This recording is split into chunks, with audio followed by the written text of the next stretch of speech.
Hi guys, meron tayong dalaw ngayon. Ipapakita ko sa inyo kung ano yung ginagamit ko kapag meron akong ready. Kasi hindi na ako gumagamit ng napkin. No na. Parang 2 years na yata. Basta mga ganon. So, eto siya. Menstrual cup. Maliit lang siya eh. Inulit lang sa kabit. Yan.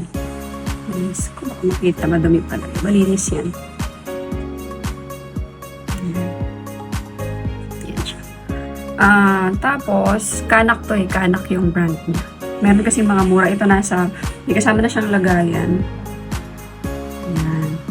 So, dito yung sterilizer niya. Talagyan nyo lang siya ng mainit na tubig. Siyempre, lulubog nyo para ma-sterilize.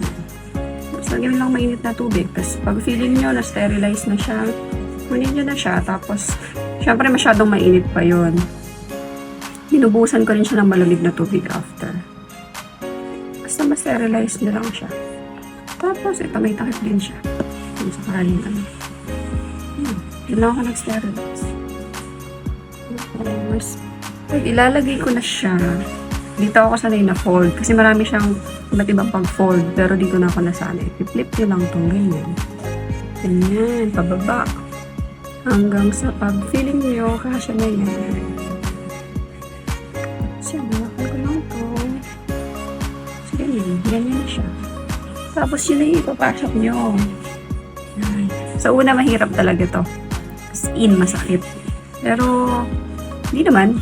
Tolerable naman yung sakit.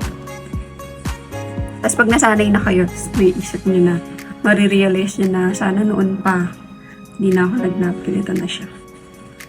Kasi kahit magsiswimming kayo, tapos may regla kayo, okay na okay siya, hindi siya, unless punong-puno na talaga siya, pero hayaan mo bang super puno na siya.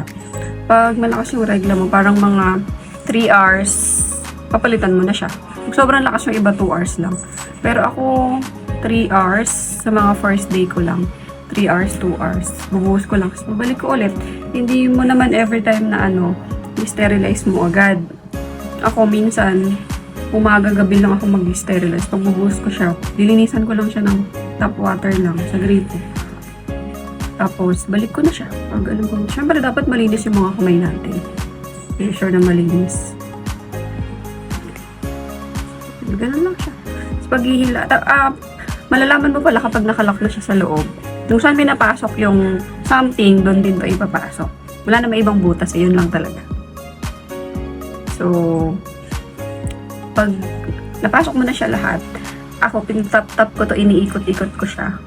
Kasi, pag nakalock na siya, ibig sabihin, hindi mo na siya totally magganon. Parang wala na siyang hangin ba yung tawag? So, parang na siyang nakalock sa loob. Ibig sabihin, nandun na talaga siya sa pinaka dapat niyang palagyan.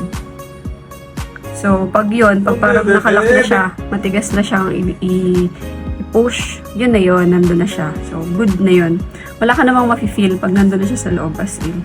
So, pag tatanggalin mo naman siya, syempre, tanggalin mo siya, pilitin mo siyang hindi naman siya totally matigas eh. Pag nagkahangin na ganon mo na siya, pwede mo na siyang hilahin. Madali na siyang kunin, diretso. Buhos mo lang. Bulasan, tapos balikin mo. Ganon siya ka ganda gamitin, guys. Kaya, tigil niyo na yung kakanapkin. Magkakasis pa kayo na. Charot. Yung iba yata yun yung nagkukos. Pala ko nga mag-upsize nito eh. So, ano ba yan? Lalagay ko na. Huwag na kayo sumama. Parang pakita ko pa sa inyo yung pagbukang ko, diba? Try nyo na to. Habol pala. Ito pala yung pinakalagayan yung set niya. Nakalagay dito yung ito. Sa loob yan. So, alam ko meron pa tong pouch eh. Para kahit hindi ito yung gamitin. Yan, ito. Ito yung pouch niya. Para kahit ito lang yung dalhin mo. Tsaka, May pinakatingin sa'yo. yan. Lagi yan si Paiti kapag video ako natingin yan si Paiti. Tao yun. Kana. Ay, kasi, ba't hindi niya lang ulak?